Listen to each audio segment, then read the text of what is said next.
မကောင်းတဲ့လူယုံမာတွေဘာဖြစ်လို့ပို့ပြီးတော့ချမ်းသာနေကြတာလဲကိုကတာစိတ်ကောင်းထားပြီးစူးစမ်းနေတာဘာလို့အစင်မပြေမှုတွေနဲ့ပဲနှစ်ပန်းလုံးနေရတာလဲလောကကြီးကတကယ်ပဲမျက်နှာလိုက်နေတာလားဒီနေ့မှာဒါကိုကျွန်တော်တို့ရှင်းရှင်းလင်းလင်းစကားပြောကြည့်အောင်ပါကျွန်တော်တို့ပတ်ဝန်းကျင်မှာကြည့်လိုက်ရင်မတရားတာတွေကိုလုပ်တယ်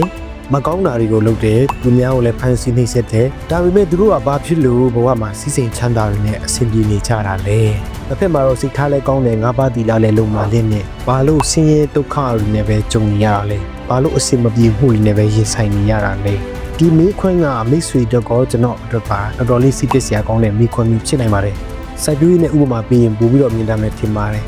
မကောင်းတာလုပ်နေတဲ့သူလက်ရှိအချိန်မှာအဆင်ပြေနေတာကသူအရင်ကစိုက်ခဲ့တဲ့ကောင်းတဲ့မျိုးစေ့တွေအတိအပွင့်တွေဝေစာနေတဲ့အချိန်နဲ့ကြုံနေလို့ပါအရင်ကသူပြုတ်ခဲ့တဲ့ကုသိုလ်အရှင်အဝါကသူ့ကိုကာကွယ်ဆောက်ရှောက်ပေးထားတယ်လို့ဖြစ်နေတာပေါ့ဒါကိုကုသိုလ်ဟောင်းကိုစားနေတာလို့ခေါ်လို့ရပါတယ်ကောင်းတာလုပ်နေပါလျက်နဲ့ဘာဖြစ်လို့ဆင်းရဲဒုက္ခတွေနဲ့ပဲကြုံနေရတာလဲဆိုတော့မိတ်ဆွေအရင်ကစိုက်ခဲ့ဘူးတဲ့မကောင်းတဲ့မျိုးစေ့တွေရဲ့အကျိုးဆက်ကိုအရင်ဆုံးဆက်နေရလို့ဖြစ်ပါတယ်အခုမိတ်ဆွေလုပ်နေတဲ့ကောင်းမှုတွေကတော့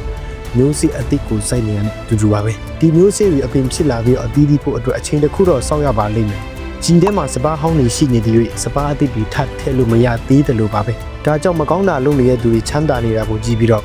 ငါလည်းမကောင်းတာလုပ်ရင်ကောင်းမလားဆိုတဲ့ပြီးမျိုးတော့ဘဝမိဖို့အရေးကြီးပါတယ်သူတို့ရဲ့ကုသိုလ်ဟောင်းကုန်သွားတဲ့တနေ့မှာ